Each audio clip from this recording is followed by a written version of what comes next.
හරි.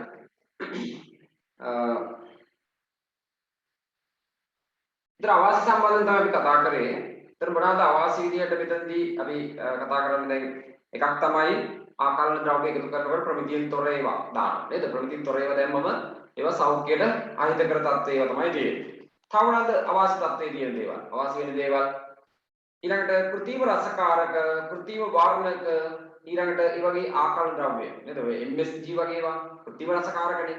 මේවා යදුවම සෞඛ්‍ය ගැටලු ඇති වෙන්න පුළුවන්. පිළිකා ඇති වෙන්න පුළුවන්. දියවැඩියාව, හෘදයාබාධ නේද? මේ වගේ රෝගී තත්ත්ව ඇති වීමේ අවදානම ගොඩක් වැඩි.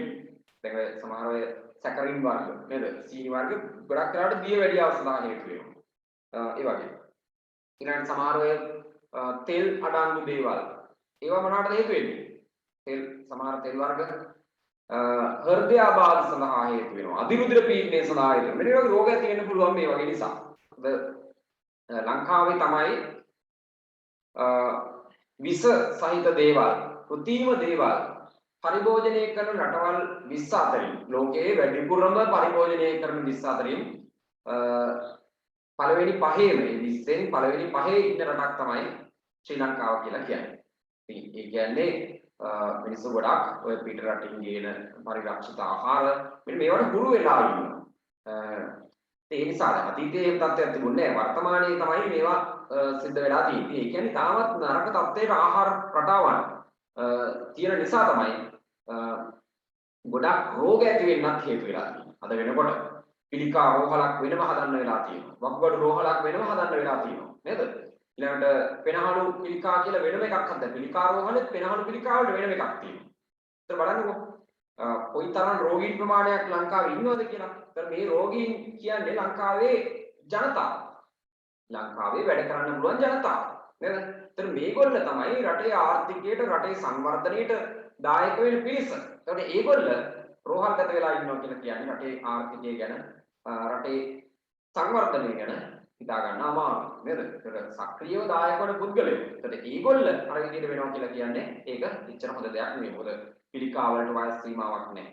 ඊළඟට හෘදයාබාධ, ඊළඟට අධිරුධිර පීඩනය මේ වගේ රෝග වලට වයස් සීමාවක් නැහැ. ඕනෑම වයසක අයෙකුට හැදෙන්න පුළුවන් රෝගී තත්ත්ව. ඒවට හේතු වෙන්නේ ප්‍රධාන වශයෙන් මෙන්න මේ පරිරක්ෂිත ආහාර වර්ග වලට දාන විෂ රසායන ද්‍රව්‍ය. ප්‍රධාන වශයෙන්ම MSG වගේ රසකාරක. ඊළඟට සැකසීමේදී MSG කියන්නේ මොනවද? මොනෝසෝඩියම් ග්ලූටමේට් කියන රසකාරකය. ගොඩක් වෙලාවට ලංකාවේ හෝටල් ශාස්ත්‍රයේ නිෂ්පාදන බොහෝමයකට පාවිච්චි කරනවා මේ MSG. MSG කාලයක් තහනම් කරා පෙරට.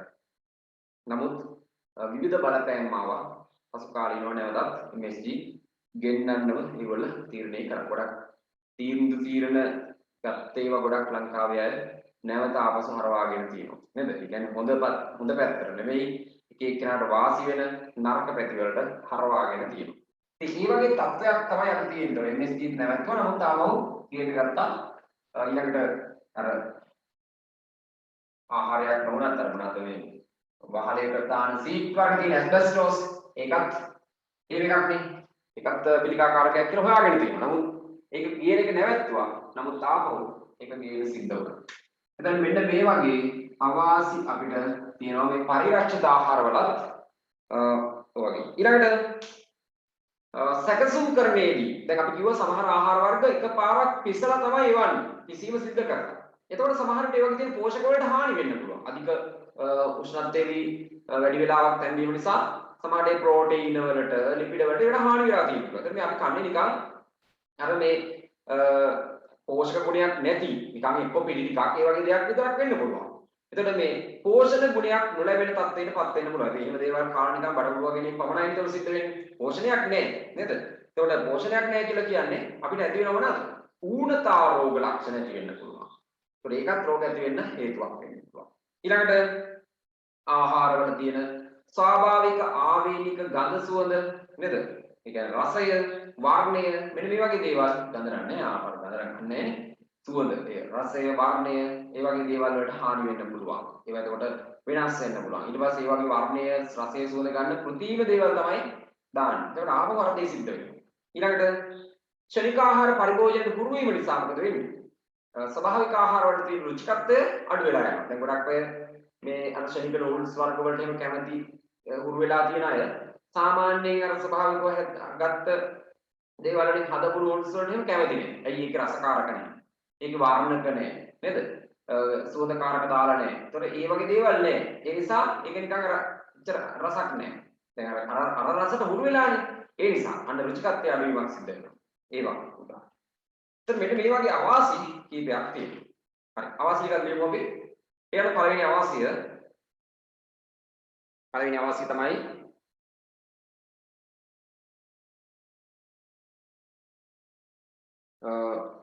කෘත්‍රිම රසකාරක සහ වර්ණක. කෘත්‍රිම රසකාරක සහ වර්ණක වැනි ආකලන ද්‍රව්‍ය රසකාරක වර්ණක වැනි ආකලන ද්‍රව්‍ය යෙදීමෙන්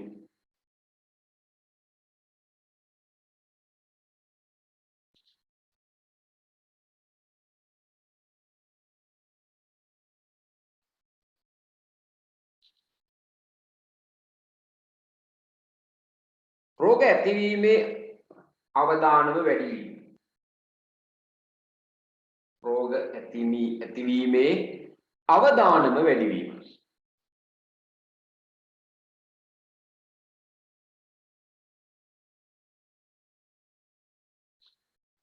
අවදානම වැඩි වීම. ඊළඟට ප්‍රමිතියෙන් තොර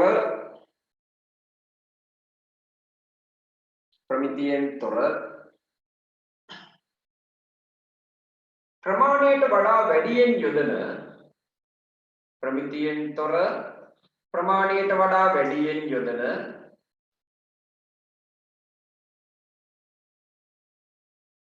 ප්‍රමිතියෙන් තොර ප්‍රමාණයට වඩා වැඩියෙන් යොදන ආකලන ද්‍රව්‍ය නිසා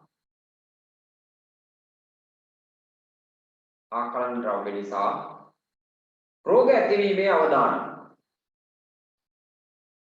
ප්‍රමිතියෙන් තොර ප්‍රමාණයට වඩා වැඩිපුර යොදන ආකලන ද්‍රව්‍ය නිසා රෝග ඇතිවීමේ අවදානම.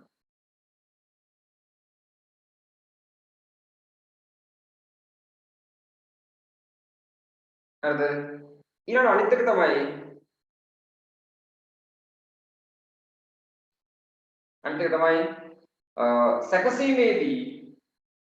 සැකසීමේදී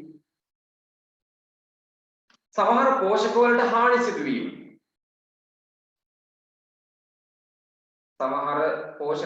හානි සිදුවීම.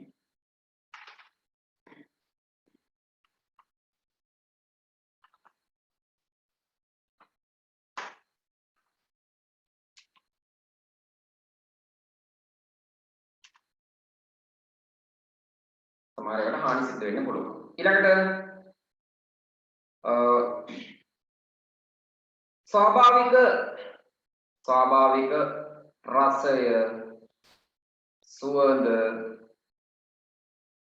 ස්වාභාවික රසය සුවඳ වර්ණයට ස්වාභාවික රසය සුවඳ වර්ණය වෙනස් වීම.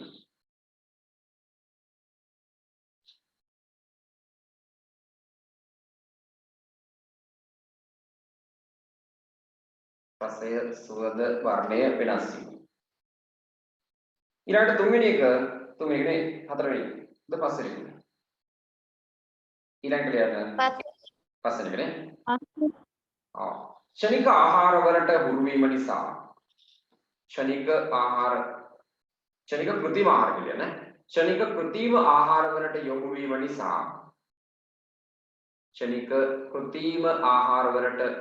නිසා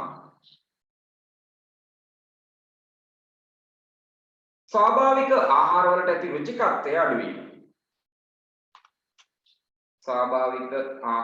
ඇති රුචිකත්වය අඩු වීම.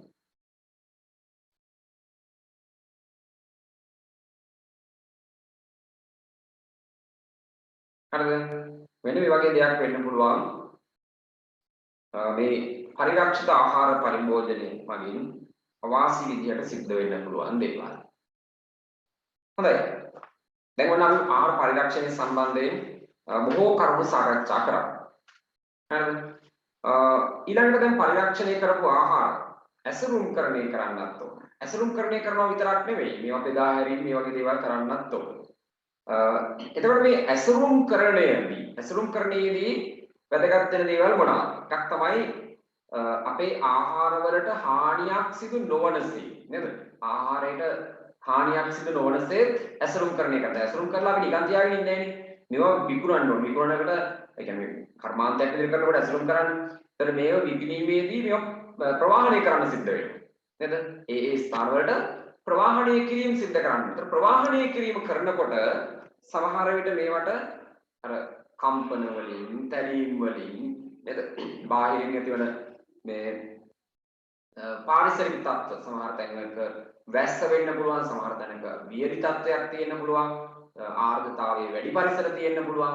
මේ ඕනෑම එකට ඔරොත්තු දෙන විදිහට ඇසුරුම්කරණය සිද්ධ කරන්න ඕන. එහෙමනම් මේ විදිහට ඇසුරුම්කරණය කිරීමේදී අපි ගොඩක් දේවල් ගැන හිතන්න වෙනවා. නේද?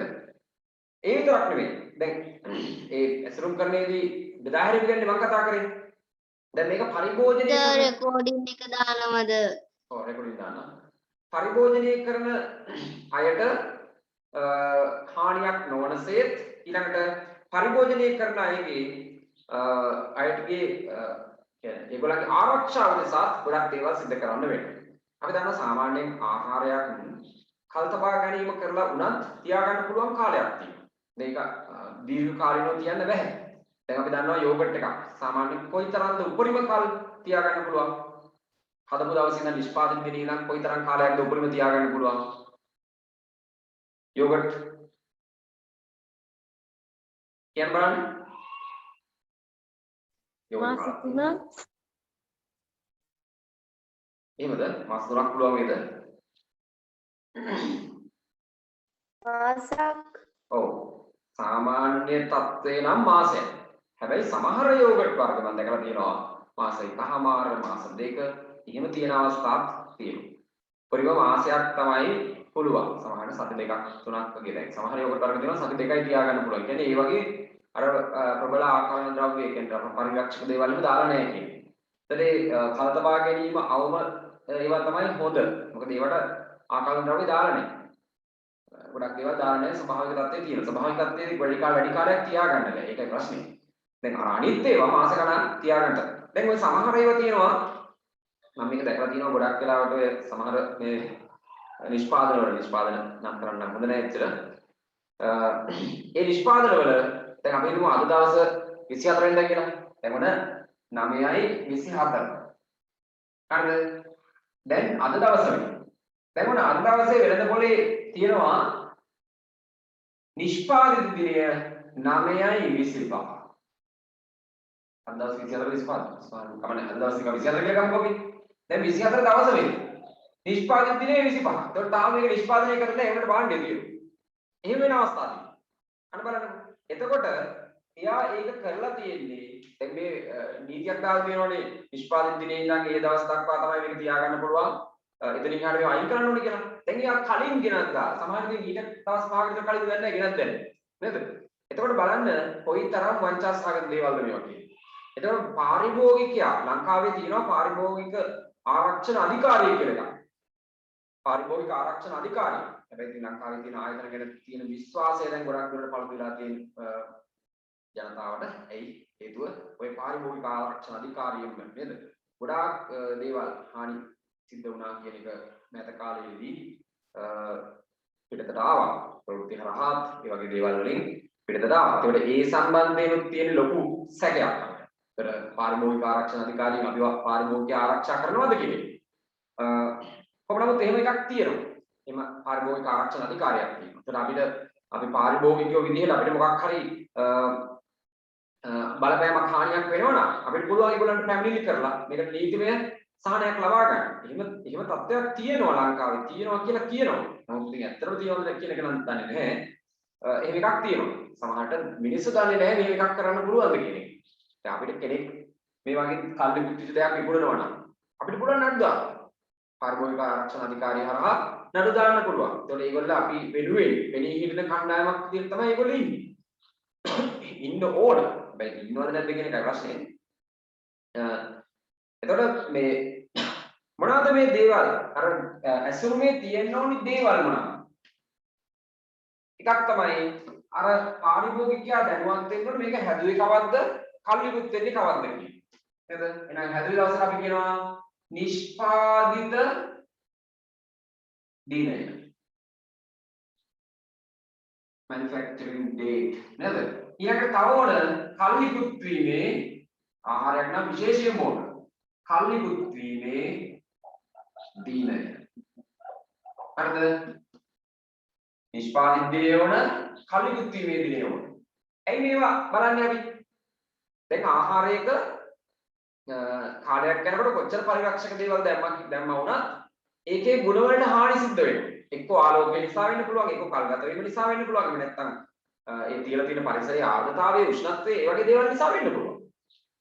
හරිද? එතකොට ඔන්න නිෂ්පාදිත දිනයයි කල්ලිකුත් වීමේ දිනයයි දැනගන්න ඕන පාරිභෝගිකයා විසින්. ඒත් මේ පාරිභෝගිකයා ආරක්ෂා කරන්න තමයි මේ වගේ හැම දෙයක්ම කරන්නේ. ඊළඟට මෙහෙම නැති දේවල් විකුණන්න තහනම්. තුන්වෙනි එක තමයි शुद्ध බර. शुद्ध බර. ඊළඟට තව එකක් තියෙනවා මුළු බර. මොකද්ද මේ शुद्ध බරයි මුළු බරයි කියන්නේ? එකක් නේ. බරවත් එකක්. මොකද්ද शुद्ध බර? මොකද්ද මුළු බර? ඔව්. පැහැදිලි කරොත් පුළඳ කාටද පැහැදිලි කරන්න? शुद्ध බර කියලා කියන්නේ දැන් අපි හිතමු නම් කිරිපිටි පැකට් එකක් ගන්න යනවා කියලා. දැන් කිරිපිටි පැකට් නෑ හොයා ගන්නවත් නේ. කිරිපිටි පැකට් එකක් ගන්න යනවා. මේකේ ඔන්න පිටත කාඩ්බෝඩ් ආවරණයක් තියෙනවා. හරිද? ඊට පස්සේ තව තියෙනවා මොකද්ද? මොකක් කරව දාලා මේක කරලා රූප දාලා එහෙම නම දාලා නේද? ඒක විකාර කියලා මොන කියලා මේකේ මේමයි ප්‍රෝටීන ලැබෙනවාය නේද? අනිත් දවල් මෙච්චරක් ලැබෙනවාය. මෙච්චර පෝෂණයක් ලැබෙනවා ඒ වගේ පෝෂණයක් ලැබුණා දැන් යෝධයෝ හැදිලා ඉන්න ඕන කිරිබොල ලංකාවේ නේද කොහමද ඔන්න ඔය එකක් ගන්න යනවා කියමුකෝ දැන් මේකේ ඇතුලේ දැන් ඔය කාඩ්බෝඩ් පෙට්ටිය අයින් කරාම ඊළඟට තියෙනවා මොකක්ද පොලිතීන් ආවරණයකුත් තියෙනවා ඒකේ ඇතුලේ තමයි ඒකේ ඇතුලේ තව තියෙනවා මොනවද උලම් පුරවලා තියෙනවා නයිට්‍රජන් පුරවලා තියෙනවා නේද එතන ඔය උලමුත් පුරවලා තියෙනවා නයිට්‍රජන් ඊට පස්සේ තමයි ඔන්න පිටි ටික තියෙන්නේ. ඒක පොඩ්ඩයි තියෙන්නේ අවශ්‍ය ප්‍රමාණයට. එතකොට කොහොම හරි දැන් කෙනෙකුට මේකේ ග්‍රෑම් 400යි කියලා ගාලා තියෙනවා. ග්‍රෑම් 400. එතකොට අපි ග්‍රෑම් 400ට තමයි ගෙවන්නේ. මොකටද මේ ගෙවන්නේ? කිරිපිටි වලට. නේද? එතකොට දැන් මෙයා දැනගන්න ඕන නැද්ද මේ කිරිපිටි වල විතරක් ස්කන්ධයේද එහෙම නැත්නම් මේ බාහිර ආවරණයේ එක ස්කන්ධයේද? එහෙම නැත්නම් තව ඔක ප්‍රොමෝට් කිරීමේ අරමුණින් ඔකට මොකක් හරි හදපු ප්ලාස්ටික් කෑල්ලක් ළමයි රවට්ටන්න දාපු ඔහම පොඩි පොඩි ඒවා කරකවෙන එකක් මොකක් හරි එකක් දානවා. දැන් ඒකේ ස්කන්ධයක් මේකටද අයිති. එතකොට අන්න එහෙම කියන්නේ. එතකොට එහෙම නැතුව මෙන්න මේ අපි ගන්න ආහාර ද්‍රව්‍යයේ පමණක් කිරිපිටි නම් කිරිපිටි වල විතරක් බිස්කට් නම් බිස්කට් වල විතරක් ස්කන්ධය නම් ඒකට අපි කියනවා සුද්ධ බර. හරිද? මේක බර කියලා කියනකොට මේක ස්කන්ධයකට දාලා දෙන්නේ. අන්න. එතකොට මේ ආහාර ද්‍රව්‍යයේ පමණක් ස්කන්ධය තමයි සුද්ධ බර කියන්නේ. මුළු බර කියලා කියන්නේ මේ ආහාර ද්‍රව්‍යයේ අර දාලා තියෙන මොනවා හරි අර රවට්ටන්න දාන ඒ වගේ එහෙම නැත්නම් අර පසුරන වලයි ඔක්කොගෙම බර. වායුව පුරවන වායුවේ ඒ ඔක්කොම ගත්තම එන බරට තමයි අපි කියන්නේ මුළු බර කියලා. හරිද? එතකොට අපි ආහාර ද්‍රව්‍ය ප්‍රමාණයම කොච්චරද තියෙනවද කියලා දැනගන්න ඕන නම් අපි ගන්න ඕනේ සුද්ධ බර. සුද්ධ බර කොච්චරද කියන්නේ. තේරුණාද? හා. ඊළඟට අනිත් එක තමයි නිෂ්පාදකයාගේ විස්තර. මේකේ නිෂ්පාදකයාගේ විස්තර තියෙනවා. නිෂ්පාදකයා මොන රටේද? මොන පළාතේද? ඒ රටේ මොන පළාතේද? මොන ගමේද? නේද? කොහෙද? ඇඩ්‍රස් එක තියෙන්න ඕන අනිවාර්යයෙන්. ඊළඟට එයාගේ ෆෝන් නම්බර් එකක් තියෙනවනේ මේක තියෙන්න ඕන. තියෙනවනේ අනිවාර්යෙන් තියෙන්න ඕන. මොකද ඊමේල් එකක් තියෙනවනේ ඊමේල් එක තියෙන්න ඕන. WhatsApp Viber ඔක්කොම තියෙනවනේ ඒවත් දාන්න තියෙනවා. ඇයි මේව දාන්නේ? දැන් අපි හිතමු ওই නිෂ්පාදනය මේ පරිභෝජනය කරලා අපි විශ්වාසයෙන් තමයි පරිභෝජනය කරන්නේ. අපිට හානියක් සිද්ධ වෙනවා. අපිට බඩේ අමාරුවක් හැදිලා ඔන්න ලොකු ආබාධයක් ඇති වෙනවා. දැන් ඔබ ඉතරයක් එහෙම නිවුස් පේපර් එක කියන්නේ පත්තරයක ගියා වගේ මේ සම්මේක එකක් තමයි ළමයෙකුට දැන් මේ පොඩි ළමයෙකුට අවුරුදු මම හිතන්නේ 4කට වගේ කාලෙකට ළමයෙකුට මව අරන් දෙනවා බිස්කට් එකක්. බිස්කට් පැකට් එකක් අරන් දෙනවා කන්න. දැන් ළමයා දන්නේ නැහැ ළමයා බිස්කට් පැකට් එක අරගත්තා ඒ කෑවා. ළමයා විතරනේ අනිත් අයත් එහෙමනේ. දැන් අරගෙන කෑවා. කාලා ටික වෙලාවක් යනකොට ළමයා භාගයේ ඉන්නේ මේ ළමයාට වමන යන්න ගත්තා. මේ අමාරු වෙන්න ගත්තා. දිගින් මේක තියෙන ගත්තා. දැන් මේ ඊට පස්සේ අම්මා බැලුවා අර බිස්කට් එක ටිකක් දෙකට අලවලා නේ දිග ඇරලා බලනවා නම් මොකද්ද? ඒකේ ඇතුලේ අර හූනෙක් වැඩිලා හූන හොඳට රත් වෙලා ඇඹරිලා ඉඳලා තියෙනවා. ඒ හූනගේ භාගයක් මේ දරුවා කාවා. ඒ නිසා තමයි දැන් අර හූනෝ විසයිනේ. ඒ විස ගන්න තියෙනවනේ. ඒ කියන්නේ ඒ දේවල් තියෙනවනේ. ඒ නිසා තමයි දැන් මේ මෙයාට ඒ වගේ දෙයක් සිද්ධ වෙලා තියෙන්නේ. ඇලර්ජි. දැන් මේක දිගින් දිගටම තිබිලා මේ ළමයාට ඒ රෝගිය සනීපුුණේ නැහැ. දැන් කාලයක් තිස්සේ මෙයා. ඒක ලොකු හානියක් සිද්ධ වුණා. ඊට පස්සේ මොකද කරේ? අර බිස්කට් එක ඒවා ෆොටෝස් අරගෙන ඒවා PHI කියන මාර්ගයෙන් මේවට දැනුම් දීලා නීතිමය ඒ නිෂ්පාදකයාට විරුද්ධව නීතිමය ක්‍රියාමාර්ග ගන්න ගත්තා. ඒ ගණේවත් සමග මොකද උනේ? නිෂ්පාදකයාට සිද්ධ වුණා විශාල වන්දියක්. රුපියල් වලින් ගත්ත මිලියන ගණනක් ගෙවන්න සිද්ධ වුණා මේ දරුවාට. අන්න එහෙම කෙනෙක් මේ වගේ නොසැලකිලිමත් කමින් මොකක් හෝ නිෂ්පාදනයක් කරලා කෙනෙකුට හානි වුණොත් එයාට විරුද්ධව නඩු දාන්න. එයාට විරුද්ධව නීතිමය කටයුතු කරන්න. එහෙම නැත්නම් හොඳ දෙයක් නම් එයාට පුළුවන් ඕන ප්‍රශංසා කරන්න. හොඳක් වුණා නම් ප්‍රශංසා කරන්නත් පුළුවන්. අන්න ඒ වගේ ඒවාට තමයි මේ නිෂ්පාදකයාගේ විස්තර. අන්න ඒවා ඕන වෙන්නේ. බොහෝ විට දැන් වර්තමානයේදී තියෙන නිෂ්පාදනවල ගොඩක් ඒ වගේ විස්තර ටික තියෙන්නේ කොහෙද? මෙන්න මේ බාකෝඩ් එකේ නේ. මෙන්න තියෙන බාකෝඩ් එකක්. මෙන්න මේ බාකෝඩ් එකේ තමයි විස්තර ටික ඔක්කොම තියෙන්නේ. එතන මේ බාකෝඩ් එක තුල ගත්තම නිෂ්පාදකයාගේ මේ කියන තොරතුරු ඔක්කොම දාලා තියෙනවා. ඔක කියව ගන්න අපිට බැලුවට බෑ. ඒක ඉරිකල් ගොඩන්න බෑනේ. ඕක අපිට පරිගණක ආධාරයෙන් බාකෝඩ් රීඩර් එකක් එහෙම නැත්නම් දඬු කේත කියවනයක් ආධාරයෙන් අපිට පුළුවන් මේවා කියවා ගන්න. අනිත් එක තමයි විශේෂයෙන්ම වැදගත් දේ තමයි ඇසුරුම්ෙහි පරිසර හිතකාමී බව සහ පුද්ගල හිතකාමී බව කියන්නේ. ඒක ඉතාමත් වැදගත් දෙයක්. ඇසුරුම කියන එක අපි ඒක මේ ටික ලියලා ඉවරලා ඒ සම්බන්ධයෙන් කතා කරනවා සංකල්ප නේ. හරි. එහෙනම් ලියන්න මාතෘකාව ආහාර ඇසුරුම්කරණය කියලා. මාතෘකාව ලියන්න ආහාර ඇසුරුම්කරණය.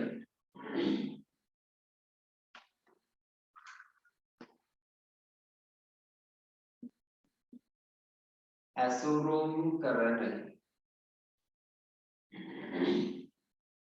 එයාට ලියන්න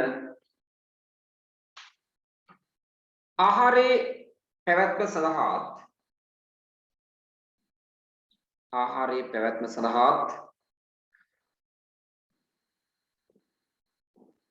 පාරිභෝගික ආරක්ෂාව සඳහාත්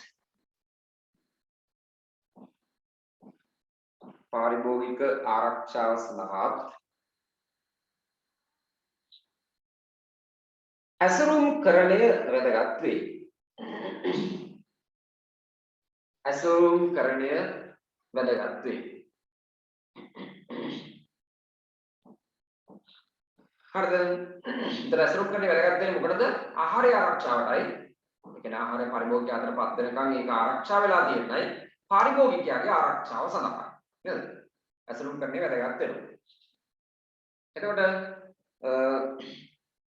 පාරිභෝගිකයාගේ අයිතියක් තමයි මේ ඇසුරුම්කරණය නිවැරදිව තියනවද කියන එක හොයලා බලලා උපකරණයක් මිලදී ගන්න එක. භාණ්ඩයක් නැත්නම් ආහාරයක් මිලදී ගන්න එක. ඊට පස්සේ වෙනම රුල් එකක් ලියන්න. ආහාර ඇසුරුම් කිරීමේදී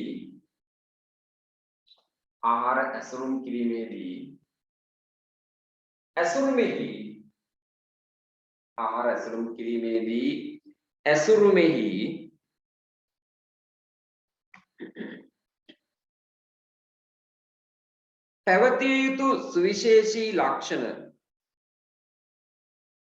පැවතිය යුතු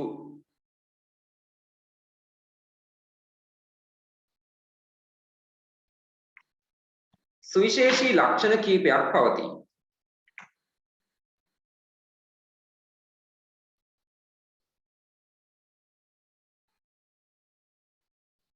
පළවෙනි එක තමයි නිෂ්පාදිත දිනය සහ කල්ලිකුත් වීමේ දිනය. නිෂ්පාදිත දිනය සහ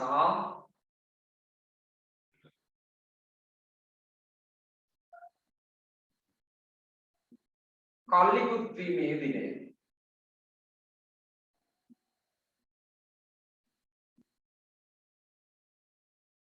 හරියට. හරිද? ඒ අර්ථය අපි මෙයාගේ වැදගත්කම ලියලෙමු.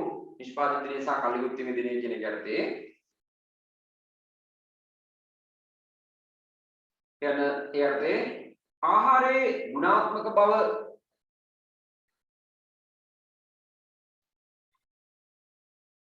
පවතින්නේ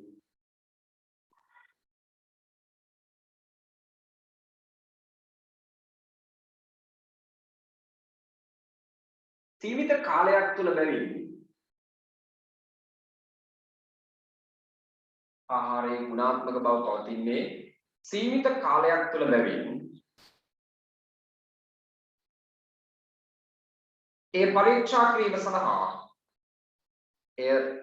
පරීක්ෂා කිරීම සඳහා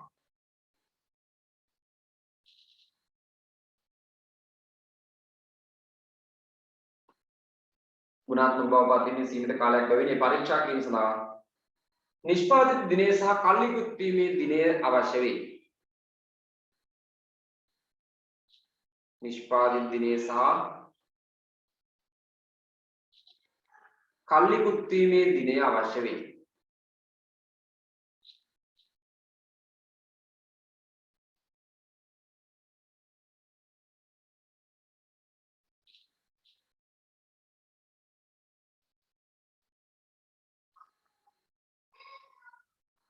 හරි. දෙවෙනි එක තමයි දෙවෙනි එක නිෂ්පාදිත දෙවෙනි වැදගත්කම තමයි ආහාර දෙක ගත්තම මේ ශුද්ධ බර සහ මුළු බර. නේද? ශුද්ධ බර සහ මුළු බර. හැබැයි මුළු බර කිව්වම මේ බර කිව්වම මේක මේ ස්කන්ධය. මොනේ බර නෙවෙයි දාන්නේ ස්කන්ධ. නම එහෙම තමයි දාන්නේ. බර කියලා තමයි තියෙන්නේ. නමුත් අපි දැනගන්න මේ කියන්නේ ස්කන්ධය කියන්නේ. යන්නේ අර්ථේ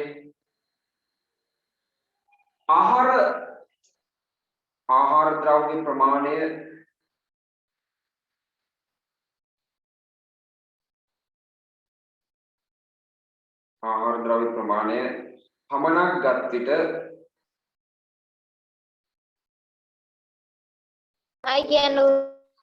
ආහාර ද්‍රව්‍ය ප්‍රමාණය පමණක් ගත් විට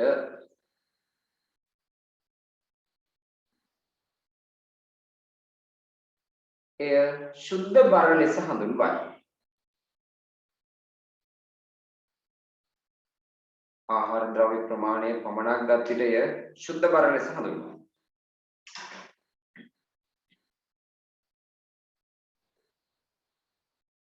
ඊළඟට ඇසුරුම සමග බර මුළු බරයි. ඇසුරුම සමග බර මුළු බරයි.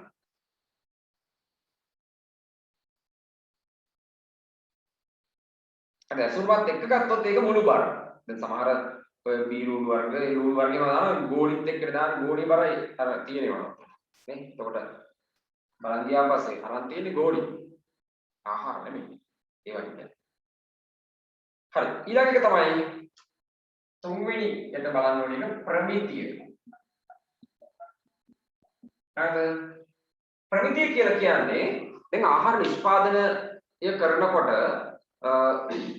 ලෝකෙම පිළිගත් අන්තර්ජාතිකව පිළිගත් નિયમિત ක්‍රමවේදයට අනුව හොඳ කියන්නේ මිනිසුන්ට හානි නොවන විදිහට નિયમિત ක්‍රමයකට මේ නිෂ්පාදනය කරනවාද කියන්නේ. එතකොට අපි ප්‍රමිති ආයතන තියෙනවා. ලංකාවෙත් එක ආයතනයක් තියෙනවා SLS කියන්නේ. ශ්‍රී ලංකා ස්ටෑන්ඩඩ් කියන්නේ ශ්‍රී ලංකාවේ තියෙන ප්‍රමිති ආයතන. එතකොට මේ ප්‍රමිති ආයතනයේ මගින් කිසියම් නිර්දේශයක් කරනකොට දැන් සමහර බලන්නකෝ මේ ඇසුරු ලේබල් එකක් අරගෙන ඒකේ මොකක් හරි දාලා දෙනවා මේ SLS කියලා ලාංඡනයක් අංකයක් එක්ක. ඒ කියන්නේ මොකද්ද? SLS කියලා දෙන්නේ මොකද්ද? ලංකාව තුල අලෙවි කරන ඔය ආහාර වර්ග ඒ වගේ විතරක් නෙවෙයි අනිකුත් භාණ්ඩ වලත් එක තියෙනවා. ඒක දීලා තියෙනවා කියලා කියන්නේ ඒකෙන් අපිට තහවුරු කිරීමක් කරනවා මේ භාණ්ඩය පිළිබඳව ඒගොල්ලෝ පරීක්ෂා කරනවා කියන්නේ. මොනවාද පරීක්ෂා කරන්නේ? නිකන් භාණ්ඩය එකක් ගෙනල්ලා පරීක්ෂා කරනවා කියන එක නෙවෙයි. පරීක්ෂා කරනවා කියලා කියන්නේ මේගොල්ලෝ යනවා නිෂ්පාදනය කරන තැන් වලට. නිෂ්පාදනය කරන තැන් වල අපි ආහාරයක් කියමුකෝ. අපි හිතමු ඔන්න බිස්කට් වර්ගයක් කියලා. දැන් මේ නිෂ්පාදනය කරන තැනට ගිහිල්ලා මේ නිෂ්පාදකී කරන තැන ශ්‍රමිකයින්ගේ සෞඛ්‍ය තත්ත්වය කවයි ඒගොල්ලෝ බලන්න. නැත්නම් කවුරු හරි ඔය කාසන රෝග හැදිලා නේද? කුෂ්ඨ දාලා ඒවා දාලා බිස්කට් අනනවල් දන්නේ නැහැ ගිහිල්ලා බිස්කට් පිටි එහෙම නේද? සමහරව ඉන්නවනේ දැන් බිස්කට් පිටි අනනකොට ලොකු ටැංකියකට දාලා ගිහිල්ලා පාගලා නේද? කපොල් දෙකෙන් එහෙම අනනවද කියලා කවුද දන්නේ? අන්න ඒවත් බලනෝනේ. මොකද අපි බිස්කට් එක දිහා දැක්කට බිස්කට් එක දිහා බලලා කියන්න පුළුවන් මේක හදපු ක්‍රමය. බෑ. අන්න ඒ නිසා තමයි ප්‍රමිති ආයතනයක් අවශ්‍ය වෙන්නේ. එතකොට මොකද කරන්නේ? ඒගොල්ල පාරිභෝගිකයා වෙනුවෙන් ඒගොල්ල ගිහිල්ලා මෙන්න මේව බලනවා. ඒකේ සේවකයෝ කොහොමද? ඒගොල්ලන්ට පහසුකම් තියෙනවද? ඒගොල්ලන්ගේ සෞඛ්‍ය තත්ත්වය හොඳයිද? ඒගොල්ල අර කොණ්ඩේ එම වහගෙනද? නැත්නම් කොණ්ඩ කැරිත් එක වැඩෙන විදිහටද මේවා කරන්නේ? ආහාර නිෂ්පාදනය කරන්නේ. ඒ සියල්ල පරීක්ෂා කරලා බලලා નિયમિત ප්‍රමිතියට පිරිසිදුව තියනවද කියලා බලලා තමයි ඔය සහතිකය දෙන්නේ. හරිද? හැබැයි ලංකාවේ තත්ත්වය නම් දරුවෝ ඒක වෙනස්. එකක් කියන්න බෑ. මොකද මේක උගන්වනකොට තියෙන තත්ත්වයක් කියන්න ඕන. මොකද අපි දන්න දේවල් ඔබට නේද පොතේ තියෙන දේම ඉගෙනුවාම හරි කියලා හිතාගත්තට වැඩක් නෑ. ඇත්තටම තත්ත්වය ඒක නෙමෙයි. මේ SLS ආයතන මේ කියන ආයතන ගොඩාක් ඒවා වාණිජකරණයට ලක් වෙලා විවිධ නේද දේවල් වලට ලක් වෙලා තියෙන බව වර්තමානයේ තිබිච්ච හෙලිදරව් වීම වලින් වර්තමානයේ සිදුවිච්ච හෙලිදරව් වීම වලින් අපිට දකින්න ලැබෙනවා මේ වගේ ඇත්තම මිනිස්සුන්ට ඇත්ත කියන්නේ නැහැ පාරිභෝගිකයන්ට ඇත්ත කියන්නේ නැහැ අර පොල් තෙල් වගේක් නේද දැන් මේ පොල් තෙල් කතාව ඇත්තෙන්නේ පොල් තෙල් වල අර විෂ දෙයක් අඩංගු වුණා කියලා මොකද ඒ දවස්වල නම් කරපාඩමේ තිබුණා ඒ විෂ ද්‍රව්‍ය නම ඇෆ්ලටොක්සින් කියලා ගන්න ඇෆ්ලටොක්සින්. ඒතර මෙන්න මේක අඩංගු වෙලා කියලා දැනදැනත් ඒගොල්ලෝ මේ සහතිකය දීලා SLS සහතිකය දීලා. එතකොට මේ අධ්‍යක්ෂකවරියද කවුද මන්ද ඒ කොහමද ආයතනයේ ප්‍රධානියා කිව්වේ සුට්ටක් ජනතාව විස කෑවට කමක් නැහැ මේක හදා ගන්නකම් කියලා. නැත්තම් ආයතන ටික වැටෙනවා ආර්ථික ලොකු හානියක් වෙනවා. ඒ කියන්නේ ජනතාවට විස කවලා මේගොල්ලෝ. දැනදැනත් නේද? දැන් ඉතින් ඇෆ්ලටොක්සින් නේ මොනවා වෙනවද දන්නේ නැහැ. දැන් කොහමද පොල් තෙල් දෙනවා. පොල් තෙල් පිටරටින් ගෙන්නනවා නේද? ඒ වගේ දේවල් බෙදා හරිනවා. දැන් පරීක්ෂා කරනවද නැද්ද මොනවද කියලා දැන් කොහොමද දන්නේ නැහැ කවුරු. මෙන්න මේ වගේ දේවල් සිද්ධ වෙනවා. කොහොම හරි ඉතින් කොහොම ආයතනයක් තියෙනවා. ඒ වගේම තමයි ISO කියන ආයතනය. ඒක ජාත්‍යන්තර ප්‍රමිතීන්ට අනුකූලව සිද්ධ වෙනවද කියන එක. ජාත්‍යන්තරව දෙන්න ලබන සහතිකයක් තමයි ISO කියලා කියන්නේ. ඒතර මෙන්න මේවා ප්‍රමිති සහතික. තව තියෙනවා ඔය එක එක ඒවා. දැන් ඔයගොල්ලෝ මේ පාඩම ඉවරනාට පසුව කරන්න ඕන පොඩි වැඩක් තියෙනවා. ඒ තමයි ආහාර ද්‍රව්‍ය කීපයක දවටන කඩදාසි දවටන නම් වඩාත් හොඳයි. එහෙම නැත්නම් ප්ලාස්ටික් කරන පොලිතීන් දවටන එහෙම ගත්තොත් පොතේ අලවනකොට ඒවා ගැටලුයි නේද? ගොඩක් දුරට හොයාගන්න කඩදාසි දවටන. ඒතර අලවන්න ලේසියි. අන්න ඒ දවටන ටිකක් අරගෙන ඒ වගේ ටික අලවලා දවටනේ පොඩි දවටනයක් ගන්න ලොකු ඒවා ගත්තොත් පොතේ අලවන්න අමාරුයිනේ. එහෙම එකක් අරගෙන ඒක අලවලා එකක් හෝ දෙකක් කමක් නැහැ. අන්න ඔය කියන ලක්ෂණ ටික තියනවාද කියලා දැන් අපි හිතමු මෙන්න මේක දවටනේ අපි පොතේ ඇලෙවුවා. ඔන්න දැන් මේකේ මේ පැත්තකින් තියෙනවා සුද්ධ බර කියලා. හරිද? මුළු බර කියලා තියෙනවා. අන්න ඒවා highlight කරලා මේ පැත්තේ මොකක්ද කියලා දාන්න. සුද්ධ බරද මුළු බරද කියන එක මේ විතරයක් දාලා දාන්න. ඊළඟට මේකේ අඩංගු ද්‍රව්‍ය. අපි දැන් ඉදිරියට කතා කරන එක අඩංගු ද්‍රව්‍ය. ඒ පිළිබඳව අඩංගු ද්‍රව්‍ය තියෙනවා නම් අන්න ඒක සුවිශේෂී කරලා එතන දාන්න. නිෂ්පාදිත දිනේ කල්ලිරුත් දිනේ කියලා තියෙනවා නම් ඒක රතු පෑනේ මේව විතරක් දාලා අන්න ඒව ලකුණු පෙන්නන්න. හරිද? ඒ වක්කෝ නිෂ්පාදනයක් ගන්න, සත්‍ය දවටනයක් ගන්න. ඒ වගේ එකක් කරන්න ඕන. දැන් මම කිව්වා අවසානට අලවන්න ඕන. දැන් මම ප්‍රමිති සාධක මොනවද තියෙන්නේ කියලා දාන්න. දැන් ප්‍රමිති සාධක එක එකව තියෙන්න පුළුවන්. හරිද? SLS තියෙන්න පුළුවන්, ISO තියෙන්න පුළුවන්. තව එක එකව තියෙනව නේද? හරිද? ප්‍රමිති සාධක ගොඩක් ඔය එක එකව තියෙනවා මම ගාවට දෙන. ආහාර දවටන නම් හොයාගන්න නැහැ.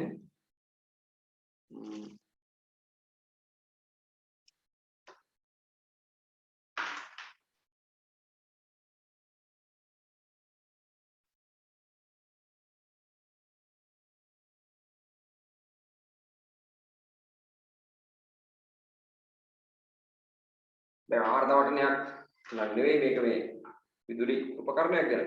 ඒකේ තියෙනවා මෙන්න මේ SLS සාතිකය වුණ දාලා තියෙනවා විතරද?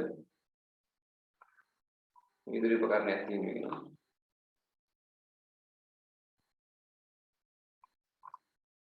හරිද?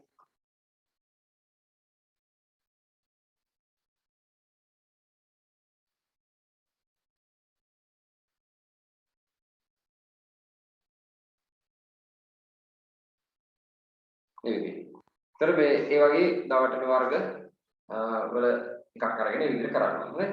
හරි ප්‍රමිතියක දියනකො එයාට ලියන්න.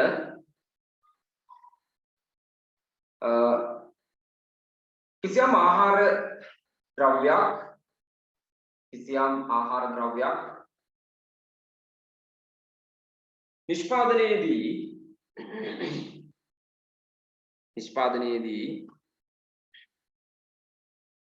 නිවැරදි කිසියම් ආහාර ද්‍රව්‍යයක් නිෂ්පාදනයේදී නිවැරදි පිළිගත් ක්‍රමවේද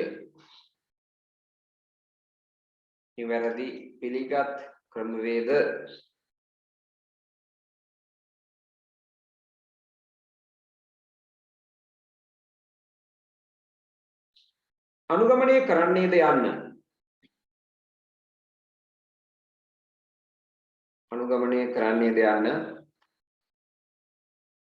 සොයා බලා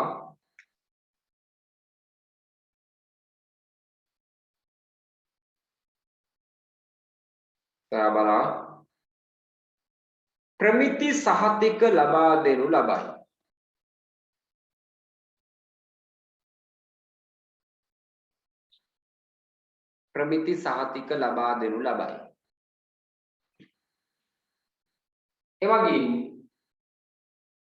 එමගින් ආහාරයේ ගුණාත්මක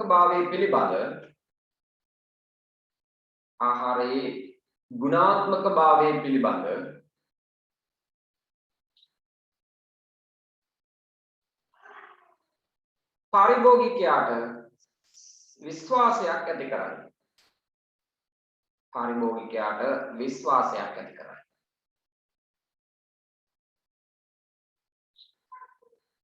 පැහැදිලිද? එතකොට පාරිභෝගිකයාට මේ භාණ්ඩයේ ගුණාත්මක බව පිළිබඳ විශ්වාසයක් ඇති කිරීම තමයි ප්‍රමිති සාධක වලින් කරන්නේ. ඒතකොට මේ විශ්වාසය බොරුවට ඇති කරා නම් ඒක ප්‍රමිති සාධක නිකුත් කරන ආයතනයේ ලොකු වරදක් නේ. උදාහරණයක් එක්ක ලියන්නකෝ. උදාහරණ තමයි SLS ආයතන. SLS ප්‍රමිති සාධක.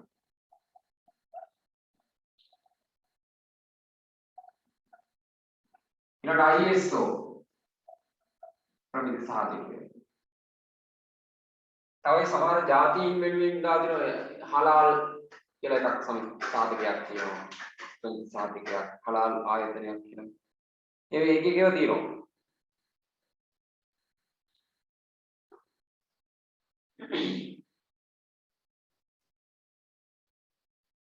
මේ ලාංඡනයෙන් හොයාගන්න පුළුවන් ඒක ප්‍රමිති සාධකය මොකක්ද කියන එක. හරිද? ඊළඟ එක තමයි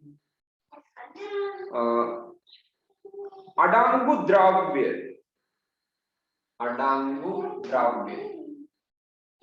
හතරවෙනි එක අඩංගු ද්‍රව්‍ය. අනිවාර්ය ලේබල් එක තියෙනවා.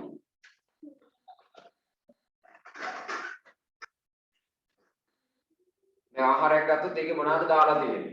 ඒ කියන්නේ රසකාරක විදියට මොනවද? අර ඊ අංකෙත් තියනවනම් ඊ අංකෙත් එක්ක දාන්න ඕන. ඊ අංකයක් ගැන අපි කතා කරානේ. අන්න ඒක. හරිද? අඩංගු ද්‍රව්‍ය. ඒකට දෙයන්න ආහාරයක අඩංගු වන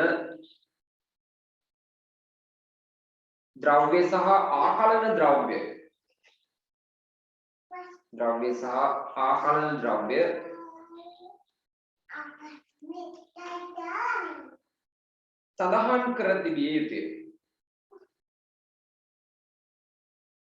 සඳහන් කර තිබිය යුතුය.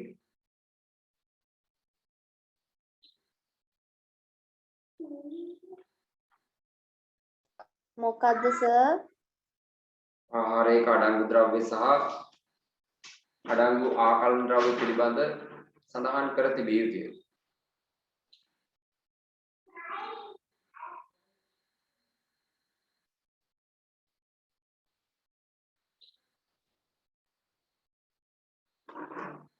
අන්තර ඒ පිළිබඳ දැනුවත් වීමත් පාරිභෝගිකයා සතු අයිතිවාසිකමක් වෙනවා.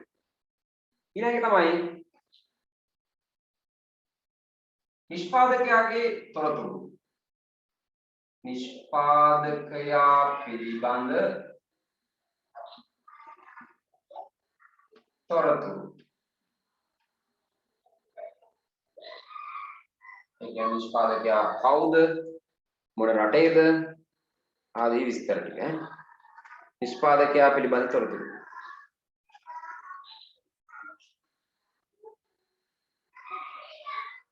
නිෂ්පාදකයා පිළිබඳ තොරතුරු.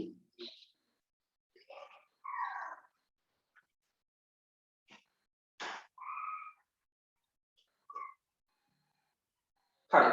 එයාට ලියන්න නිෂ්පාදකයා පිළිබඳ තොරතුරු යටතේ ලියමු.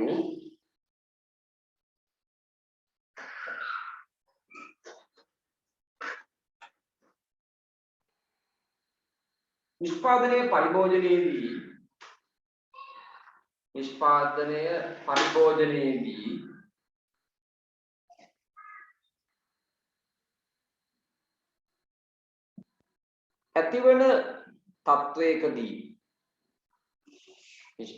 පරිභෝජනයේදී ඇතිවන තත්වයකදී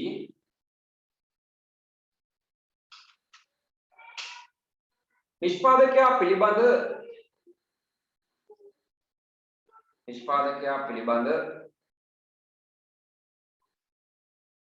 නීතිමය පියවර ගැනීම සඳහා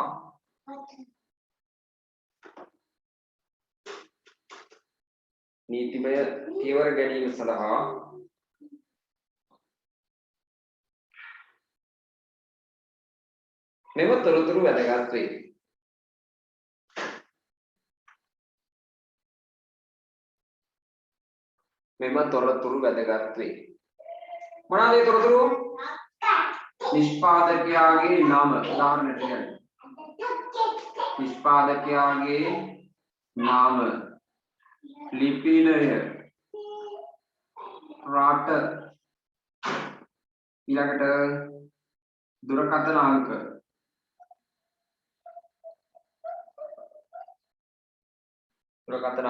ඊමේල් ලිපින ඒවා ඔක්කොම.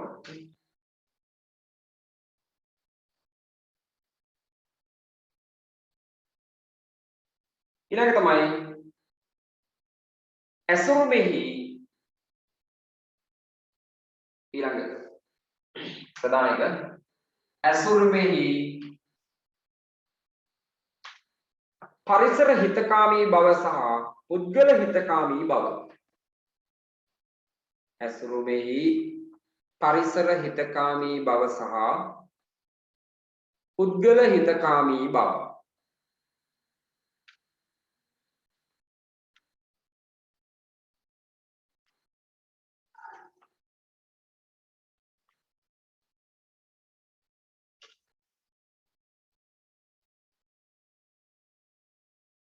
පරිසර හිතකාමී බව සහ පුද්ගල හිතකාමී බව.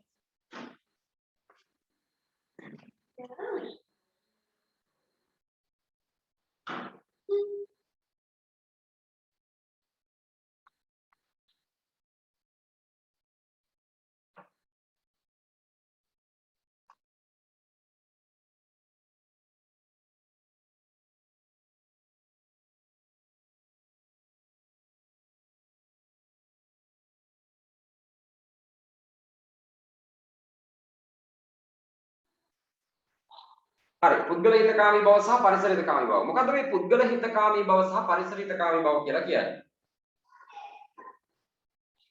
ඔව්.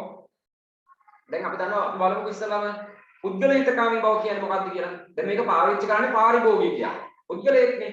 එතකොට එයා පාවිච්චි කරනකොට දැන් අපි හිතමු මේවට දානවනේ එක එක රසායන ද්‍රව්‍ය පරිරක්ෂක, වර්ණක, රසකාරක නේද? සුවඳකාරක මේ වගේ දේවල් දානවනේ. ඒතර මේවා පරිසරයේ තියෙන ආලෝකයේ සමග ඊළඟ පරිසරයේ තියෙන වාතයේ සමග ජල වාෂ්ප සමග ප්‍රතික්‍රියා කරලා සමහර විට ගොඩාක් විස දේවල් හදලා තියෙන්න පුළුවන්. දැන් මොන එක උදාහරණයක් මම කියන්නම්. එක තාත්තා කෙනෙකුට ඊය ළමයි දෙන්නෙක් හිටියා මේ ළමයි දෙන්න හරිය කැමති අර බීම වර්ග බෝල්. ඉතින් තාත්තා ආදරයට මොකද කරේ මේ බීම වර්ගයක් ගැන වැඩි ඉල්ල එනකොට ඒ බීම් බෝතල් දෙකක් ඒක දරුවෝ කැමති බීම් බෝතල් දෙකක් ගෙනල්ලා දුන්නා. දැන් ටිකක් හවස් වෙලා තමයි දරුවෝ නිදාගෙන ඉතිරියේ ඇහැරවලත් දුන්නා මොකද ආදරේ වැඩි තමයි. මොකද උනේ මේ බීම බීලා අර දරුවෝ දෙන්නට ඉතාමත් අසාධ්‍ය තත්ත්වයකටපත් වුණා. අවසානයේදී මේ දරුවෝ දෙන්න මිය ගියා. අර බීම පානය නිසා. එතකොට ඔය බීම බෝතල් වල ගහලා තියෙනවා මේවා ඉරේලියට නිරාවරණය වෙන විදිහට තියන්න එපා කියලා. එතකොට ඒකේ ඇතුලේ විස රසායන ද්‍රව්‍ය නිර්මාණය වෙනවා. මොකද ආලෝකය සමග ඇතුලේ තියෙන දේවල් ප්‍රතික්‍රියා කරලා විස සහිත ටොක්සින නිපදවනවා. එතකොට ඒව පරිභෝජනයේදී මරණය සිද්ධ වෙන්නත් පුළුවන්. එතකොට අතන ලොකු ඛේදවාචකයක් සිද්ධ වුණා. එතකොට ඒක සිද්ධ වුණේ අර වෙළඳසැල් වල වෙළඳසැල් හිමියෝ මේවා දන්නේ නැහැ. රසායන ද්‍රව්‍ය එනවද නැද්ද කියලා දන්නේ නැහැ. අර ගෙනත් දාන අය දන්නේ නැහැ. ඒගොල්ලෝ ගෙනත් දාලා යනවා. අර වෙළඳසැල් හිමියා විකුණනවා. සමහර විට ඒක අවුවේ තියෙන්නේ නේද? දැන් මේ වගේ දේවල් හානියටපත් වෙලා තියෙන්නේ. එතකොට එහෙම දේවල් සිද්ධ වුණොත් කොච්චර හානි සිද්ධ වෙන්න පුළුවන්ද කියලා බලන්න. දැන් ඒවා කියවන්නේ නැහැ නේ වෙළඳසැල් හිමියෝ. ඒගොල්ලෝ ඒක දන්නේ නැහැ. බලන්නෙත් නැහැ. එක්ක ඒගොල්ලන්ට උපදෙස් දෙන්න ඕනේ ඇවිල්ලා අර නිෂ්පාදිත ආයතන මගින්. ඒත් ඒ උපදෙස් පිළිපදින්න ඕනේ. එතකොට මේ මෙතනදී එහෙම එකක් සිද්ධ වෙලා නැහැ. සමහරට ගෙනත් දාලා ඔය කවුද ඉන්ටර්නෙට් දාලා යන්නේ නැහැ. අර වගේ විසරසන් දෙවල් හැදෙන්නේ නැහැ. ආලෝකය නිසා. දැන් බලන්නකො ඉතින් කොච්චර හානියක් සිද්ධ වුණාද කියන එක. ඒතර මෙන්න මේ වගේ දේවල් වෙන්න පුළුවන් නිසා තමයි මේ පරිසර හිතකාමී බව වගේම පුද්ගල හිතකාමී බව කියන එකත් ආරක්ෂා වෙන්නේ. ඒකට අර ඇසුරුමේ විශේෂිත කරලා තියෙන්න ඕන මේවා විස්තරිත ආලෝකයට කියන්නේ ඉරු එළියට විවෘත නොවන එහෙම නැත්නම් තාපයට විවෘත නොවන. දැන් මේ වගේ ඒවා තියෙන ඔය ඇසුරුම් වල ගොඩක් ඒ වගේ. ඒවා තාමත් කුඩා අකුරුලින් තමයි ගහලා තියෙන සමහර විට. කියව ගන්නත් බැරි තරම්. ඒවා විශාල කරලා ඒවට ලොකු ඉඩක් දීලා එහෙම කරන්න ඕනේ. එතකොට තමයි මේවා කෙනෙක් දකින්නේ. නේද? දැන් ගොඩක් වෙලාවට මේගොල්ලන්ගේ වරදුත් නෙවෙයි. වෙලෙන්දන්ගේ වරදුත් නෙවෙයි. කියව ගන්නත් බැරි තරම් කුඩා අකුරුලින් තමයි ගහලා තියෙන්නේ. ඒකයි. ඒතර බලන්න එහෙම වුණොත් ඒකේ පුද්ගල ආරක්ෂාව කියන එක නෑ. ඒකයි. ඒකක්. අනිත් එක තමයි කියන්නේ මේ පෞද්ගලික පුද්ගලයන්ගේ ආරක්ෂාව, සෞඛ්‍ය ආරක්ෂාව ගැන හිතන්න ඕනේ කියන එක. ඊළඟට මිලදී ගැනීමේදී ගුණාත්මක බව පිළිබඳ සැලකීමක් වෙන්න ඕනේ. ඒකට ලේබලේ සඳහන් කරලා තියෙන්න ඕන මේ පිළිබඳ තොරතුරු. අනිත් එක තමයි ශුද්ධ ජීවීන් ඇතුළු නොවනසේ ලේබලේ සකස් කරන්න ඕන. ඊළඟට වාතයේ ජලය, ඒ කියන්නේ තෙතමනය, ආලෝකය වගේ දේවල් ඇතුළු නොවනසේ ලේබලේ සකස් කරන්න. සමහර ඒවා තියෙනවා ඇසුරුම ලේබල් විතර නෑ ඇසුරුම. මේ දැන් කිරිපිටි පැකට් එකක් ගත්තොත් ඒකෙත් ආලෝකයේ මගින් ඇතුලේ විස රසායන දේවල් හදන්න පුළුවන් කිරිපිටිත් එක්ක. ඒ නිසා ඒ කිරිපිටි පැකට් හදලා තියෙන්නේ නිකන් අර ඇලුමිනියම් පොලයක් වගේ එකකින් නේද? ඒකද ඒක ඇතුලට අර ආලෝකයේ වගේ දේවල් ගමන් කරන්නේ නැහැ. ඒ ඇලුමිනියම් අර යන්න බෑනේ ආලෝකෙට. අර පාර අන්දයිනේ. අන්න ඒ වගේ එකක්. ඒකට ඒක අර පුද්ගල හිතකාමී බව කියන එක තියෙනවා. එහෙනම් දැන් තේකොළ අසුරණ. ඒ වගේ ඇලුමිනියම් අසුරණ එක දාලා තියෙනවා. හරිද? අන්න ඒවා. එතන අන්න එහෙම පුද්ගල හිතකාමී බව. ඒ වගේම තමයි පරිසර හිතකාමී බව කියන එක. පරිසර හිතකාමී බව කියලා කියන්නේ දැන් මේ ඇසුරුම ඉවත දානවනේ. ඒතර ඉවත දානකොට ඒකෙන් පරිසරයට වෙන්න පුළුවන් හානි මොනවාද? පොලිතීන් ඇසුරුමක් නම් මොකද වෙන්නේ? පරිසරය තුළ ජල මූලාශ්‍ර වලට මේක හානි වෙන්න පුළුවන්. දැන් ඔය සැෂේ පැකට් කියන එක. ඒ සැෂේ පැකට් එක කියන්නේ සැෂේ කියන එක ආහාරයක් නෙමෙයි මම කියන්නේ. ඇසුරුමක් ගැන කියන්නේ. ඒ ඇසුරුම අතිශය හානිකරයිනේ පරිසරයට. මොකද ඒවා පොඩියට හදලා තියෙන්නේ. ඒවා එකතු කරන්න අමාරුයි අර පිරිසිදු කරන්න අයට උනන. ඒවා ගිහිල්ලා ජලය පාවෙලා ගිහිල්ලා ජලයේ බැස යන ස්ථානවල රැඳෙනවා. රැඳිලා මොකද වෙන්නේ? ඒවා අවහිර කරනවා. ගොඩාක් එකට එකතු වුණාම අවහිර කරනවා. අන්න ජල ගැලීම වලට මූලික හේතුවක් වෙනවා. ඒ විතරක් නෙවෙයි මේවා තුල ජලය රැඳිලා තියෙන්න පුළුවන්. දැන් රැඳිච්ච ජලය මොකද වෙන්නේ? රැඳිච්ච ජලය නිසා මොකද වෙන්නේ? මදුරුවන් බෝ වෙන්න පුළුවන්. අන්න මදුරුවන් නැති වෙනවා. පරිසරයේ ඩෙන්ගු වගේ රෝග තත්ත්ව බහුල වීමට මේක හේතුවක් වෙනවා. අන්න බලන්නකෝ එතකොට. එතකොට ඒවා පරිසර හිතකාමී නෑ. එහෙනම් පරිසර හිතකාමී වෙන්නේ පරිසරයේ මේ වගේ හානි ආවම කරනවා. දැන් ඒ වගේ සමහර ලේබල් වල දාලා තියෙනවා මේක පරිහරණයෙන් පසු කරන්න ඕන මොනවාද කියන එක. පොඩි කරලා දාන්න ඕනද? එහෙම නැත්නම් මේක ප්‍රතිචක්‍රීකරණය කරන්න ඕනද? එහෙම නැත්නම් මේක ක්‍රමවත්ව බැහැර කරන්න කියන එකද? අන්න ඒවා මේ තොරතුරු ලකුණු කරලා තියෙනවා. හරිද? අන්න ඒ වගේ ඒවත් පරිසරිතකාමී බවට අයිති දේවල් වෙනවා. ඒකත් යන්නකො. පරිසරිතකාමී බව සහ පුද්ගලිකකාමී බව යටතේ යන්න. පරිභෝජනය කරන පුද්ගලයාගේ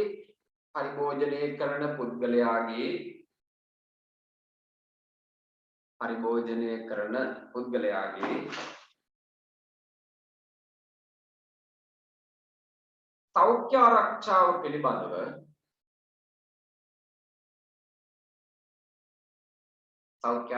පිළිබඳව සැලකිලිමත් වූ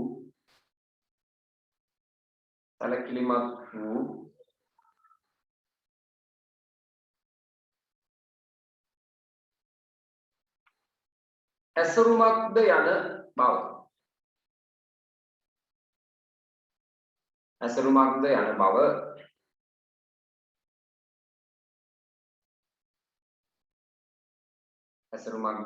බව. එහි ඇති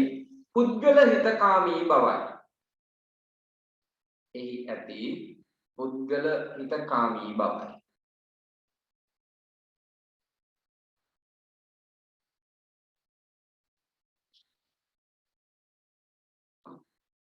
හරිද?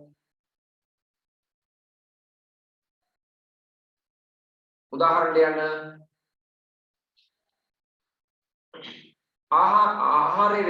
ආහාරය වෙත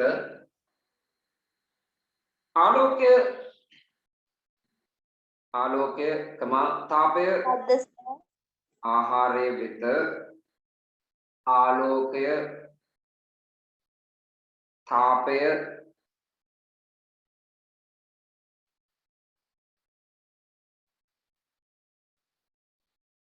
ජලය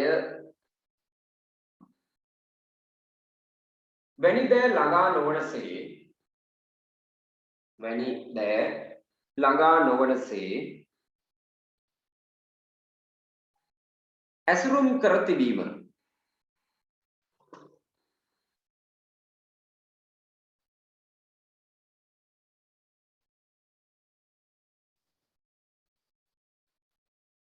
ඇසුරුම් කර තිබීම.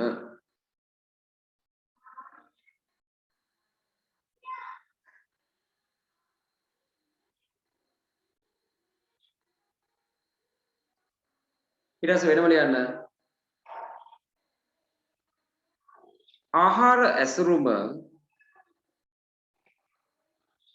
ආහාර ඇසුරුම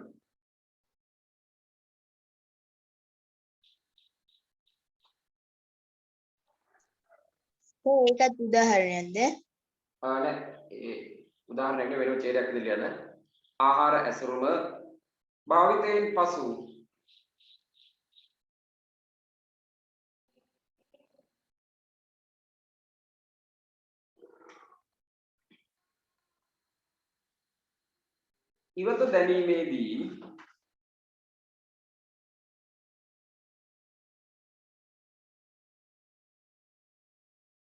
ඉවත දැමීමේදී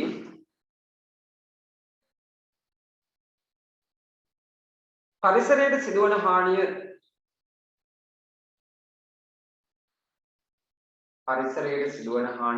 අවම වනසේ සකස් කිරීම.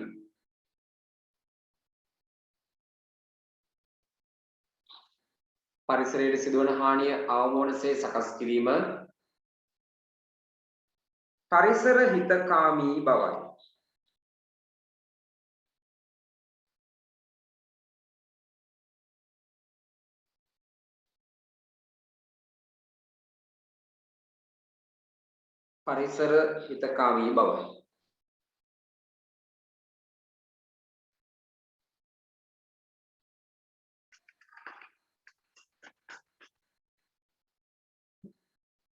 ඊළඟට දැන් මේ ඇසුරුම තවදුරටත් අපිට ගත්තොත් ප්‍රවාහනයේදී සිදුවන හානිය අවම කරන්නත් වැදගත් වෙනවා.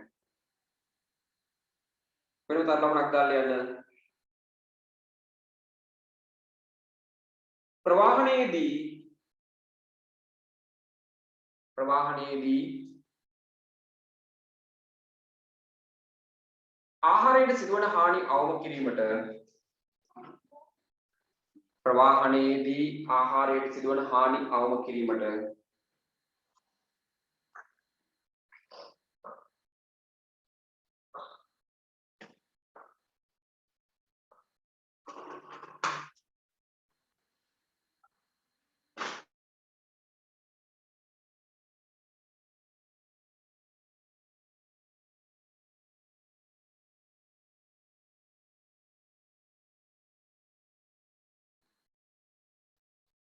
ප්‍රවාහනයේදී ආහාරයට සිදුවන හානි අවම කිරීමට ඇසුරුමෙහි තිබිය යුතු ලක්ෂණ ඇසුරුමෙහි තිබිය යුතු ලක්ෂණ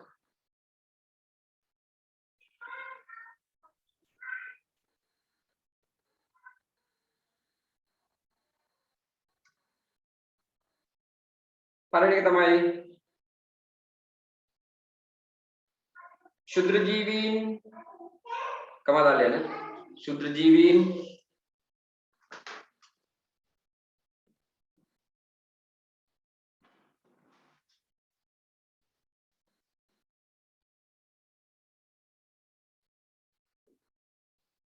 කමාවක් මහා ජීවීන්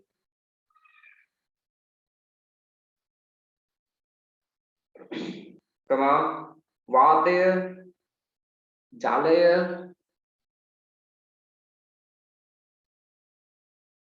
තාපය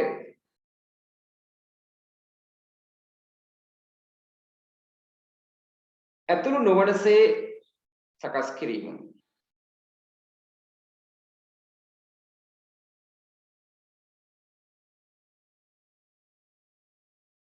ඇතුළු නොවනසේ සකස් කිරීම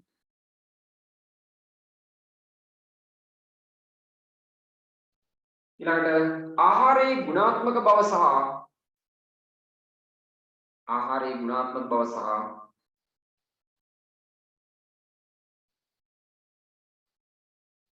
ප්‍රමාණාත්මක බව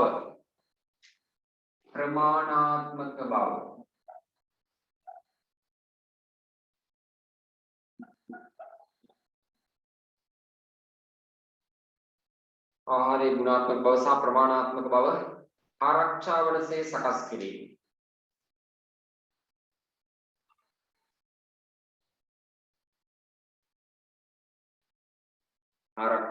සකස් කිරීම ඊළඟට ප්‍රවාහණයට මෙන්ම ගබඩා කිරීමටද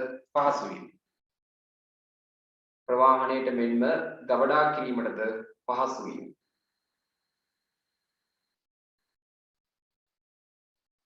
අන්න ඒ වගේ වාසි සහගත තත්ත්ව තියෙනවා නම් තමයි හොඳ දෙයක් වෙන්නේ මේ ඇසුරු. හරිද? ප්‍රවාහණයට මෙන්ම ගබඩා කිරීමට පහසු වීම.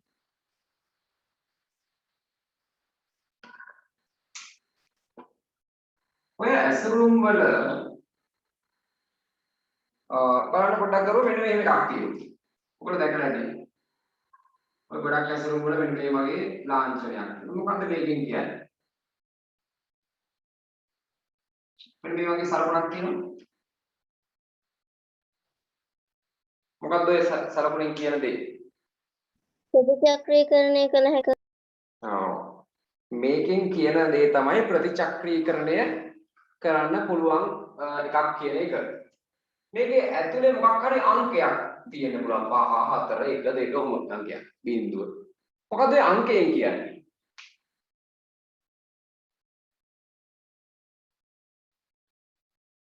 නෝ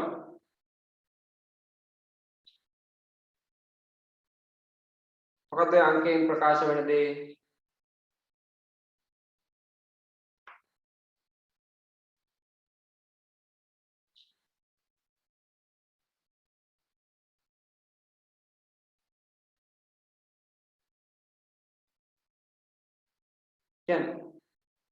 මේ අංකයෙන් කියන්නේ සමහර අය කියනවා මේක ප්‍රතිචක්‍රීකරණය කරන්න පුළුවන් වාර ගානේ නෙවෙයි ඔය කියන්නේ. මේකෙන් කියන්නේ මේක හදලා තියෙන ද්‍රව්‍ය පිළිබඳ මේ හදලා තියෙන ද්‍රව්‍ය කොච්චර ඝනකමකින් යුක්තද ඝනත්වයේ පිළිබඳ දෙයක් තමයි මෙතනදී ප්‍රකාශ වෙන්නේ. දැන් ඔය සමහර ජලය ගබඩා කරන්න පාවිච්චි කරන ඒවා අනිවාර්යයෙන්ම කීයට වඩා වැඩි වෙන්න ඕනද? 5ට වඩා වැඩි වෙන්න ඕන මෙතන අංකය. මොකද එහෙම නැත්නම් ඊවට අර විෂ රසායන ද්‍රව්‍ය ඇතුළු වෙන්න හැකියාව තියෙනවා. ඒ වගේ තියෙනවා. ඒතර මෙන්න මේ අංකයෙන් කියන්නේ අන්න ඒක හදලා තියෙන ද්‍රව්‍ය පිළිබඳ. සමහර විට මේවා යටින් හදලා තියෙන ද්‍රව්‍ය මොකක්ද කියන එකත් ඔය විදිහට ලකුණු කරලා තියෙනවා. මේ PP කියලා කියන PP තියුණොත් පොලිප්‍රොපිලීන් කියන එක තමයි ඒ තියෙන්නේ. පොලිප්‍රොපිලීන්. ඊළඟට PP තිබුණොත් පොලිප්ටෙරිලීන්. ඊළඟට PE තිබුණොත් polyethylene. PVC තිබුණොත් මොකක්ද? polyvinyl chloride කියන්නේ. ආන්නේ විදිහට මේ තියෙන අකුරු වලිමුත් ඒ හදලා තියෙන ද්‍රව්‍ය පිළිබඳ අදහසක් ඉදිරිපත් වෙනවා. හරි ඒක නිකන් මම කිව්වේ මේ අමුතර දැනීම සඳහා මේකටම අදාළ වෙන්නේ නැහැ. නිකන් මතක තියාගන්න. හරි. හොඳයි. ඔය පාඩමේ අපිට ඉගෙන ගන්න තියෙන මෙන්න මේ කොටස් ටික තමයි. ඊළඟට පාඩමේ අභ්‍යාස ටික කරමු. ඒත් එක්කම අභ්‍යාස කරන ගමන්ම අභ්‍යාස කරගෙන යන්නේ කලින්. අභ්‍යාස ටිකක් කරන්න මම ඊළඟට ප්‍රශ්න ඔයගලන් ගෲප් එකට දාන්නම්. මට පොඩ්ඩක් මතක් කිරීමක් කරන්න අද නම් දාන්න වෙන්නේ නැහැ. හෙට වගේ තමයි දාන්න වෙන්නේ. ප්‍රමාද වුණොත් පොඩ්ඩක් මට මැසේජ් එකක් දාලා මතක් කිරීමක් කරන්න. ඒතකොට මම දාන්න එකපාරක් බැරිවුණොත් දෙපාර තුන් පාරක් හරි මැසේජස් දාන්න. ඒතකොට මම ප්‍රශ්න ටික දාන්න. හරි. නදුන් මතක් කරන්න. ධර්ම ප්‍රශ්න ටික දාන්න. හොඳයි. එහෙනම් අපි අද දවසේ වැඩ කටයුතු අවසන් කරමු. ඊළඟට අපිට පටන් ගන්න තියෙන ඊළඟ පාඩම 14 වෙනි පාඩම. එකට කරන්න ඕනේ ඒත් එක්කම අපි ඒව කීපයකුත් කරන්න වෙනවා දැන්. ඒවත් සාකච්ඡා කරන ගමන්ම කරමු. කමක් නැහැ. පාඩම් පොඩි ප්‍රමාණයක් තියෙන අපිට කාලය පිළිබඳ ගැටලුවක් ඇති වෙන්නේම නැහැ. ඉක්මනින් ඉවර කරගන්නත් පුළුවන්. ඊළඟට ඔබ මේ සම්බන්ධයෙන් ටිකක් මහන්සියලා වැඩ කරන්න. මොකද දැන් අපිට පේනවා අපේ පන්ති වල නම් හිටපු ඔයගලන් අයියලා අක්කලා නේද? මේවර සාමාන්‍ය පෙළ විභාගයට මුහුණ දීපු අයියලා අක්කලා බොහොම සාර්ථකව මුහුණ දීලා තියෙනවා. ඒ වගේම තමයි සමස්තයක් විදිහට රටේම සමස්තයක් විදිහට ගත්තොත් අපිට පේන්න තියෙන දේ තමයි විද්‍යාව කියන විෂයට තියෙන ප්‍රතිඵල ප්‍රමාණය සාපේක්ෂව අනිත් විෂයන්ට සාපේක්ෂව අඩුවක් තියෙනවා. ඒකට හේතුව සමහර විට පේපර් එකේ තියෙන අමාරුකම වෙන්න ඇති. අපි දන්නවා සාමාන්‍යයෙන් අනිකුත් පේපර්ස් වලට වඩා අනිකුත් විෂයන් වල තියෙන පේපර්ස් වලට වඩා විද්‍යාව පේපර් එක ටිකක් අමාරු කරලා තමයි මේ දවස්වල මේ කාලයක් තිස්සේ දුන්නේ. ඒක මොකක්ද හේතුව කියන්න මම දන්නේ නැහැ. කොහොමද එහෙම එකක් වෙනවා. ඉතින් මොකක් වුණත් දෙන්න පුළුවන් මේ විෂය විද්‍යාවේදී අපි ඒකට සූදානම් වෙලා ගියා. මොකද මේ සාමාර්ථ ගත්තා ඉන්නවනේ. දැන් අපේ පන්ති වල බලන්නකෝ ඒ සාමාර්ථ තමයි වැඩිපුරම ගත්ත දරුවෝ ඉන්නවා අපේ පන්ති වල. ඒතර ඒ සාමාර්ථ ගන්න ළමයි ඉන්නවා කියන්නේ විෂය ප්‍රවීණතාවයේ ඉහළින්ම ලබාගත් දරුවෝ ඉන්නවා. එතකොට ඒගොල්ලන්ට පුළුවන් නම් අනිත් අයටත් පුළුවන්. මම කියන්නේ ඕගොල්ලන්ට බැරි කම නෙවෙයි. ඕගොල්ලෝ අනිවාර්යෙන් පුළුවන්. එතකොට ඒ ප්‍රවීණතාවය ලබා ගැනීම කරන්න. අමාරුයි කියලා කොහොම වුණත් දෙන්න තියෙන්නේ මේ සිලබස් එකේ. ඔකෙන් පිට දෙන්නේ නැහැනේ. එක ප්‍රශ්නයක්වත් එහෙම පිටින් ඇවිල්ලා නැහැ. සිලබස් එකේ තිබිච්ච ඒවා තමයි ඇවිල්ලා තියෙන්නේ. වෙන කිසිම දෙයක් ඇවිල්ලා නැහැ. එහෙමනම් ඉතින් කාට වුණත් ඒවා අමාරුයි කියලා කියන්නත් බෑ. නේ? කොච්චර අමාරු ප්‍රශ්න තිබුණත් ඒක අමාරුයි කියන්නේ මොකද හරියට ඉගෙන ගත්තා නම් ඒක කරන්න පුළුවන් වෙන්න ඕන. මගේ තර්කය ඒකයි. නිසා හැමෝම ඒ தත්ත්වය සඳහා සූදානම් වෙන්න අපෙන් කෙරෙන්න ඕනි සියලුම කටයුතු අපි නොපිරිහෙලා ඉටු කරනවා. ඒ නිසා හැමෝම ඒ සඳහා ගොඩක් මහන්සි වෙන්න ඔබට ජයග්‍රහණය කරන්න පුළුවන්. හොඳයි. අපි නම් අද දවසේ වැඩ කටයුතු අවසන් කරමු. ආයුබෝවන්. ආයුබෝවන් සර්.